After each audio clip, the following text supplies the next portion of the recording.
नवदुर्गेचा 8वा दिवस। तुम्ही कधी अशा व्यक्तीबद्दल ऐकले का जिने स्वतः कधी न मागता लाखो महिलांना स्वाभिमानाने जगायला शिकवलं? ही गोष्ट आहे इला भट यांची।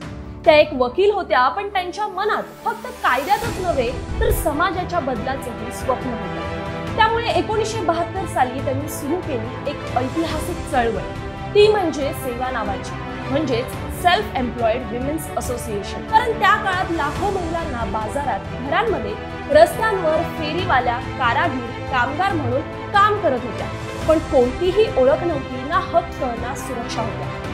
यासाठीच इला भट यांनी गांधीजींच्या विचारांनी प्रेरित होऊन या स्त्रियांना संघटित केलं, त्यांना आवाज दिला आणि त्यांचं आयुष्य पार बदलून टाकलं। पुढे सेवाच्या माध्यमातून महिलांना बचत, कर्ज, प्रशिक्षण, आरोग्य आणि कायदेशीर मदत यामध्ये मदत मिळू लागली। इला भट यांचं कार्य केवळ भारतापुरतं मर्यादित नव्हतं, तर त्यांनी दक्षिण आशियातील इतर देशांमध्ये महिलांना आर्थिकदृष्ट्या सक्षम बनवण्यासाठी मोठं योगदान दिलं। त्या एक वकील, एक चळवळीतल्या नेतृत्वकर्त्या आणि खरं तर लाखो महिलांच्या जीवनात आशेचा किरण होता। आज सेवा ही जगातल्या सर्वात मोठ्या महिला संघटनांपैकी एक आहे।